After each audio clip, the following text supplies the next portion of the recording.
Xüsusi təyinatlı olmaq istəyən bir gəncdə hansı xüsusiyyətlər uşaq vaxtından tərbiyə olunmalıdır? Xüsusi təyinatlı qüvvələr mənsubu olmaq üçün gərək səndə böyük bir gerçək istək olsun. Yalancı istək yox, gerçək istək olsun. Bəs xüsusi təyinatlı qüvvələrin komandiri olmaq necə bir histir? Onlardan daha irəlidə olmalısan ki, onlara nümunə olmalısan.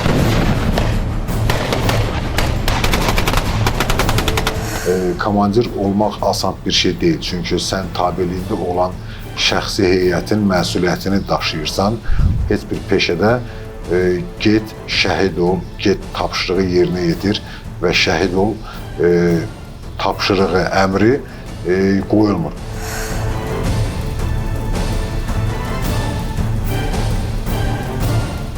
Hər bir ananın oğlu əskər ola bilər, amma hər bir ananın oğlu xüsusi təyinatlı ola bilməz.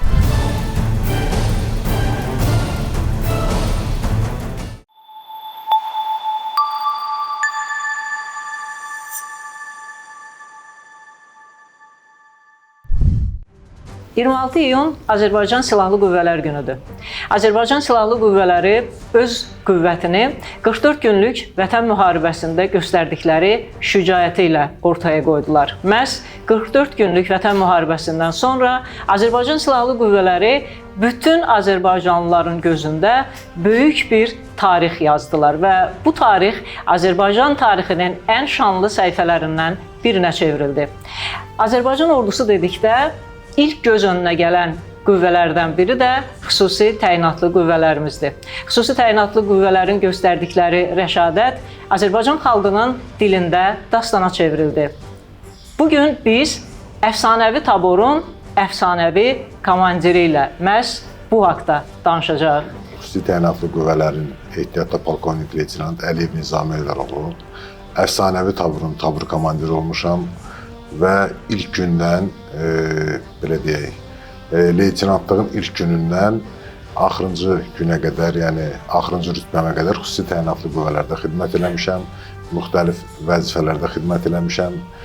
İlk vəzifədən, demək olar ki, axırıncı vəzifəyə kimi xüsusi təyinatlı qüvvələrdə xidmət eləmişəm. 44 günlük vətən müharibəsində Füzulidəki təmas xəttini yaran ilk batalyonda xidmət etmişsiniz. İlk oradan başlasaq, həmin günü necə xatırlayırsınız?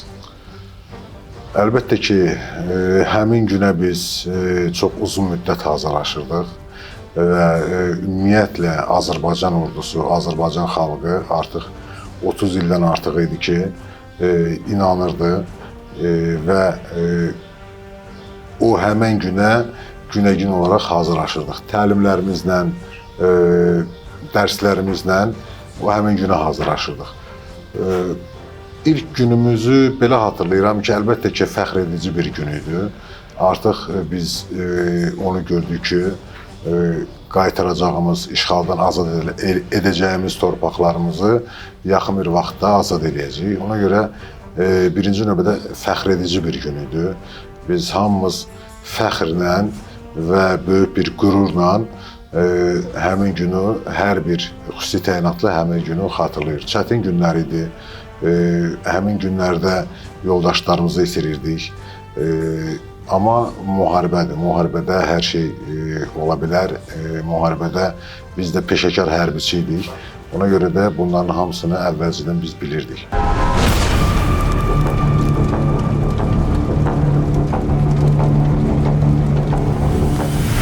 Xüsusi təyinatlı qüvvələrin əskəri üçün vətənə xidmət nə deməkdir?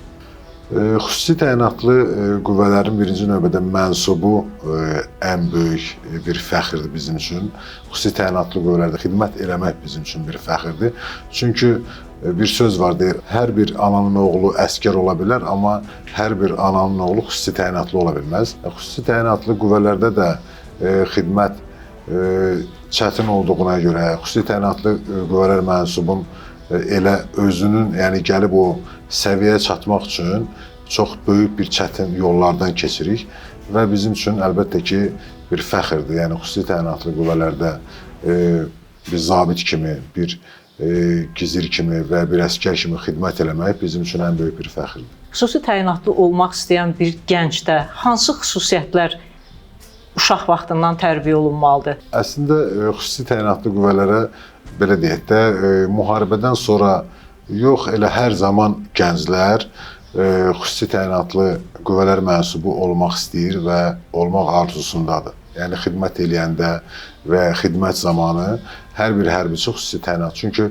xüsusi təyinatlı qüvvələr elit bir qüvvədir və xüsusi təyinatlı qüvvələr bayaq dediyim kimi gəlib o səviyyəyə çatmaq üçün böyük bir iradən olmalıdır, böyük bir əzmin olmalıdır. Birinci növbədə istək olmalıdır. Yəni xüsusi təyinatlı qüvvələr mənsub olmaq üçün gərək səndə böyük bir gerçək istək olsun. Yalançı istək yox, gerçək istək olsun. Qabağına məqsəd qoymalısan və bu məqsədə çatmağa özünə bir, necə deyim, bir borc bilməlisən.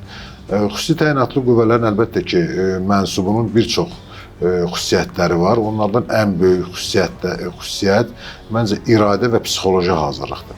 Çünki insanda gərək birinci növbədə hər bir çətinliyə psixoloji olaraq hazır olsun və iradə olaraq hazır olsun. Bu psixoloji hazırlıq və iradə hazırlığı, iradə gücü, əzmi olandan sonra digər hazırlıqları artıq sən paralel olaraq qazana bilirsən. İstəyir fiziki hazırlıq, çox vacib bir elementdir. İstəyir digər hansı ki ixtisaslar var, atəş hazırlığı olsun, taktiki hazırlığı olsun, bunları hamısını qazanırsan paralel olaraq. Amma birinci növbədə əlbəttə ki, iradə və istək, arzu olmalıdır ki, xüsusi təyinatlı qüvvələr mənsubu olmaq üçün. Bəs xüsusi təyinatlı qüvvələrin komandiri olmaq necə bir hissdir? Xüsusi təyinatlı qüvvələr komandiri olmaq ayrıca bir hissdir, ayrıca bir fəxirdir. Çünki sən artıq peşəkar hərbiçilərlə, özünü sübut eləmiş hərbiçilərlə xidmət eləyirsən və onların komandiri olursan. Əlbəttə ki, heç asan bir vəzifə deyil. Çünki sən birinci növbədə onlara nümunə olmalısan, onlardan daha üstün olmalısan bəzi xüsusiyyətlərdə və onlara yol göstərməlisən. Ona görə də onlarda olan xüsusiyyətlərin, belə deyək, bir neçə pillə yuxarı həmən xüsusiyyətlər səndə olmalıdır ki, sən həmən o xüsusiyyətləri, bayaq sadaladığım iradə olsun, hazırlıq olsun, fiziki hazırlıq olsun, onlardan daha irəlidə olmalısan ki, onlara nümunə olmalısan. Onlar sənə baxıb və sənə çatmağa çalışsınlar. Ona görə də çox çətin bir vəzifədir, amma çox qürur verici və fəxr edici bir vəzifədir. Çünki sən işlədiyin və iş gördüyün insanlar hamısı peşəkar, elit, savadlı, psixoloji olaraq güclü, iradə olaraq güclü, hamısı seçilmiş şəxslərdir. Bu müharibənin təbii ki, dəhşətlərini siz təmiz başqa prizmadan görürsünüz, orada bir iştirakçı kimi. Amma hazırda ehtiyatdasınız. Bir komandir kimi həmin vaxtı düşünəndə, ya göz önünə gətirəndə elə bir an varmı ki, bir komandir kimi düşünürsünüz ki, bax bu an mənim yadımdan heç çıxmır. Əslində tək müharibə yox, elə xüsusi təyinatlı qüvvələrdə xidməti dövründə bütün o xatirələr, dediyiniz xatirələr, anılar hamısı göz qabağımızdadır, heç biri də unudulmur. Düzdür, müharibə mərhələsi və müharibə dövrü bambaşqa bir dövrdür. Amma müharibədən qabaq da biz, belə deyək, xüsusi təyinatlı qüvvələr hər zaman Azərbaycan ərazi bütövlüyü uğrunda şəhid vermişik, düşmənin diversiya əməliyyatlarının qarşısını almağa çalışmışıq.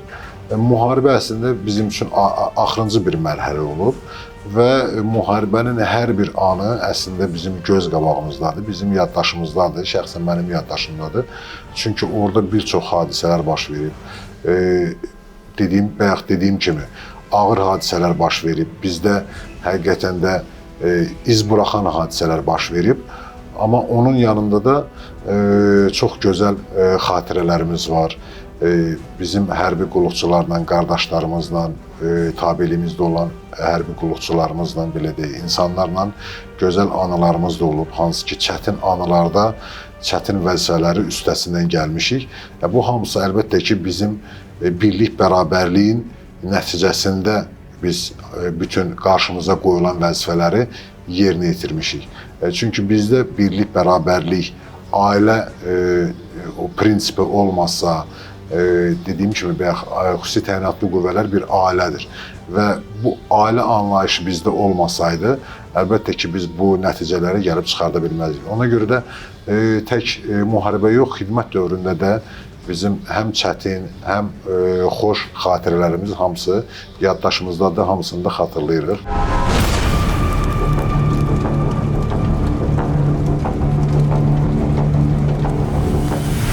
Bir komandir kimi qərar verməkdə çətinlik çəkdiyiniz bir an olmamış olmaz ki, mən bu qərarı verim, verməyim. Əslində, əlbəttə ki, bir komandir olaraq hər bir qərar bir məsuliyyətdir və hər bir qərar, verdiyimiz qərar hərdən, necə deyim, həyata mail olan bir qərara biz vermişik. Komandir olmaq asan bir şey deyil. Çünki sən tabeliyində olan şəxsi heyətin məsuliyyətini daşıyırsan. Müharibədə də ayrıca bambaşqa bir məqamdır. Yuxarı komandanlıq tərəfindən qoyulan bir tapşırıqları, əmrləri yerinə yetirirsən və avtomatik olaraq sən də bölmənə əmrlər verirsən və o əmrlər nəticəsində əlbəttə ki, bizim şəhid olan, yaralanan hərbi qulluqçularımız, qardaşlarımız var idi və bir insan olaraq sən hər birinin o məsuliyyətini və ağırlığını əlbəttə ki, daşıyırsan. Xüsusi təyinatlı qüvvələrdə və ya hərbi ümumiyyətlə bir həyat tərzidir, bir peşə deyil. Heç bir peşədə, mən hər zaman deyirəm, heç bir peşədə get, şəhid ol, get tapşırığı yerinə yetir və şəhid ol, tapşırığı, əmri qoyulmur. Bu ancaq ordudadır, ancaq xüsusi təyinatlı qüvvələrdədir ki, sən bilirsən, bu əmrin, verdiyin tapşırığın əmrin nəticəsində kimlərsə şəhid ola bilər, o risk hər zaman var və sən bunun həm vicdani cəhətdən, həm məsuliyyət cəhətdən həyatı boyu o məsuliyyəti üzərində, o yükü üzərində, ürəyində daşıyırsan, çiyinlərində daşıyırsan. Bir əsgərin ruh yüksəkliyi hardan başlayır? Bir əsgərin ruh yüksəkliyi birinci növbədə vətən sevgisindən başlayır. Ondan sonra özünə inam olmalıdır. Özünə də inam hardan qaynaqlanır? Özünə inam sən öz qarşısına və ya komandirlərin sənin qarşına qoyulan tapşırıqları yerinə yetirdikcə o inam səndə qazanır. Fiziki hazırlıqda olsun, bayaq dedim, iradədə olsun, təlimlərdə olsun, istəyir fərd olaraq, istəyir bölmə olaraq, qrup olaraq, tabur olaraq. Bir tabur komandiri, mən əgər mənim taburumun qarşısında qoyulan tapşırığı mən yerinə yetirirəmsə, bir tabur komandiri mənim taburuma qarşı inam yaranır. Eyni zamanda qrup komandirinin də qrupunun qarşısına qoyulan tapşırıq yerinə yetirildiyi zaman o öz qrupuna qarşı inamı və necə deyim, inamı qazanır və fərd olaraq. Bu inam qazanandan sonra da dediyim kimi hər bir mümkün olmayan bir şey yoxdur. Həqiqətən də həyatda sadəcə məqamı var, zamanı var.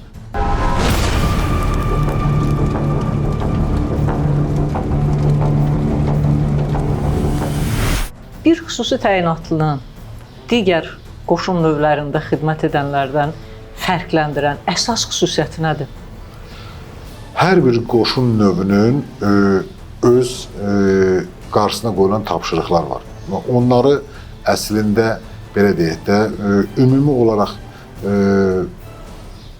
hesablayıb, ümumi olaraq qiymətləndirmək düzgün deyil. Hər qoşun, hava qüvvələrinin, artilleriyanın, piyadanın, tankçıların hər birinin fərqli vəzifə borcu var və hər biri özünə görə çətin bir vəzifə borcudur. Yəni, hər biri çətin bir işdir. Amma xüsusi təyinatlı qüvvələrini fərqləndirən ən böyük xüsusiyyət odur ki, xüsusi təyinatlı qüvvələr hər bir yerdə, hər bir şəraitdə və şəraitdən asılı olmayaraq, yerindən asılı olmayaraq, ərazidən asılı olmayaraq tapşırıq yerinə yetirir. Məncə, ən böyük xüsusiyyət budur. Yəni, xüsusi təyinatlı qüvvələr dənizdə də, havada da, quruda da, qışda da, yayda da, çətin şəraitdə də, dumanda da qarşısına qoyulan vəzifə borcunu yerinə yetirir və yerinə yetirməlidir. Ona görə də xüsusi təyinatlı qüvvələr müxtəlif çətin şəraitdə təlimləri keçir, hər cür şəraitdə təlimləri keçir. Ona görə xüsusi təyinatlı qüvvələr mənsubu bütün çətin şəraitlərdən keçmək məcburiyyətindədir ki, xüsusi təyinatlı olsun. Beynəlxalq təlimlərdə iştirak etmisinizmi? Bəli, müxtəlif beynəlxalq təlimlərdə iştirak eləmişəm, müxtəlif kurslarda və toplantılarda iştirak eləmişəm, müxtəlif vaxtlarda. Bu sualı nəyə görə verirəm? Maraqlıdır ki, psixoloji baxımdan müşahidə etmisiniz beynəlxalq təlimlərdə bir Azərbaycan əskərini, Azərbaycan xüsusi təyinatlısını digər xüsusi təyinatlılardan, başqa ölkələrdə xidmət göstərənlərdən fərqləndirən bir cəhət varmı, bir xüsusiyyət varmı ki, bax, bu məhz bizə məxsusdur, bu ancaq bizim xarakterimizdə ola bilər? Bəli, biz müxtəlif toplantılarda, müxtəlif təlimlərdə çox olmuşuq və müştərək olaraq bir çox ölkələrlə və ölkələrin xüsusi təyinatlı qüvvələri ilə, istəyir bölmələri ilə, istəyir komandirləri ilə bir arada olmuşuq. Çox gözəl sual verdiniz. Həqiqətən də bizi hər bir cəhətdən biz hər zaman fərqlənmişik, yaxşı cəhətdən fərqlənmişik. Bilirsiniz, bizim birinci növbədə mədəniyyətimizdən irəli gələn, mənsubiyyətimizdən irəli gələn və gördüyümüz atalarımızdan, analarımızdan, ailələrimizdən gələn, tərbiyədən irəli gələn bir çox xüsusiyyətlərdən biz fərqlənirik. Ən əsas da çətin şəraitdə qərar vermək, çətin şəraitdə tapşırıq yerinə yetirmək bizim üçün hər zaman, yəni bizim xüsusi təyinatlı qüvvələrdə hər zaman digər ölkələrin hərbi qulluqçularından daha üstün olmuşuq, daha bir neçə pillə daha üstün olmuşuq və o tapşırıqları, qərar qəbul etmə xüsusiyyətləri bizdə üstün olub. Pakistan xüsusi təyinatlı qüvvələrin keçirdiyi antiterror kursunda iştirak eləmişdim. Uzun müddət bundan əvvəl, yəni 2011-ci ildə və bir neçə ay bu təlimlər zamanı mən olmuşdum Pakistan İslam Respublikasında, Ezamiyyətdə. Orada mənlə bərabər də digər müxtəlif kurslarda da bizdə xüsusi təyinatlı qüvvələr tərəfindən Azərbaycanlı zabitlər var idi. Biz orada bir toplantıda iştirak eləmişdik. Pakistanlı bir zabit var idi, kapitan rütbəsində və o zabit, belə deyək, mənim keçdiyim kursun rəhbəri idi əslində. Biz Azərbaycanlı zabitlərlə bir yerdə söhbət eləyəndə qayıtdı, dedi ki, mən çox ölkələrdə olmuşam və çox ölkələrdə eyni zamanda kurs toplantılarda olmuşam. Amma mən Azərbaycan zabiti kimi güclü, iradəli zabit hələ görməmişəm. Həqiqətən də bu da bizim üçün bir, necə deyim, fəxr edici bir məqam idi ki, bizi kənardan həqiqətən də tam olaraq səmimi, qiymətləndirən və bizi də kənardan o qaydada görən xarici ölkələrin mənsubları o qaydada görür.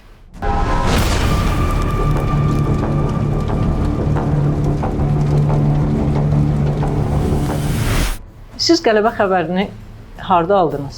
Mən Füzuli istiqamətində ağır gedən döyüşlərdə, taburumla bir yerdə ağır gedən döyüşlərdə, hansı ki, əsas siz bayaq qeyd elədiniz, ön xəttin yarılmasında iştirak eləmişdik birbaşa və bilirsiniz ki, ön xəttin yarılması ən çətin, müharibənin ən çətin günləri idi. Niyə? Çünki o həmən ön xətt artıq düşmən 30 il ərzində o ön xəttdə necə deyim, müdafiə sistemlərini qurmuşdu, ən müasir müdafiə sistemləri qurmuşdu və çox belə deyək, mərhələli müdafiə sistemlərini qurmuşdu.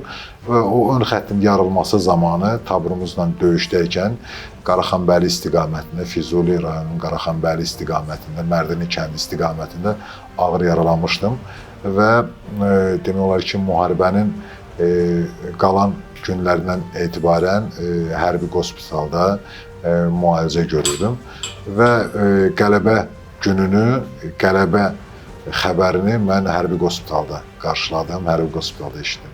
Necə bir his keçirdiniz? Açıq deyim, indi bayaq dediniz, yəni biz xüsusi təyinatlı qüvvələr çox sərt görsənirik kənardan. Gözlərim doldu. İndi də həqiqətən o qələbə gününü, o günü xatırlayanda ürəyim dolur, həqiqətən də gözlərim dolur. Çox böyük bir qürur hissi idi və çox böyük bir fəxr hissi idi. Niyə? Çünki birinci növbədə işğal olunmuş torpaqlarımızı azad elədik. Namusumuzu təmizlədik, analarımızın, bacılarımızın namusunu təmizlədik, qardaşlarımızın intiqamını aldıq, onların qanı yerdə qalmadı və əsasda verdiyimiz şəhidlərin istəyir, birinci Qarabağ müharibəsi zamanı istəyir, ikinci Qarabağ müharibəsi zamanı şəhid olan qardaşlarımızın qanı yerdə qalmadı. Yəni bu hiss idi, sevinç hissi idi, qürur hissi idi, fəxr hissi idi. Azərbaycanlı türkü olmağımızın böyük bir fəxr hissi idi. Biz əlbəttə ki bilirdik, biz heç bir zaman şübhəmiz yox idi ki, biz düşmənimizi məhv eləyəcəyik bir gün. O gün gəlib çatacaq və o günün gəlməyi, o günün gəlib çatmağı, o yükün, bayaq dedim, ağır yükün millət olaraq, xalq olaraq çiynimizdə daşımağın, namusumuzun təmizlənmə yükü, bizim intiqamımızın almağı yükü çiynimizdən düşməyi ən böyük hisslərdən biri o idi.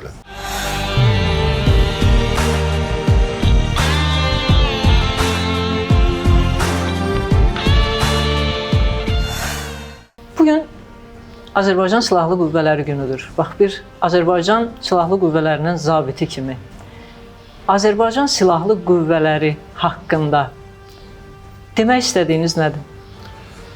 Mən ümumi demək istəyirəm, həqiqət birinci növbədə. Çünki biz nətər, dünyada olan bitən son zamanlarda gedən prosesləri hər bir kəs görür və biz millət olaraq, xalq olaraq dərk eləməliyik ki,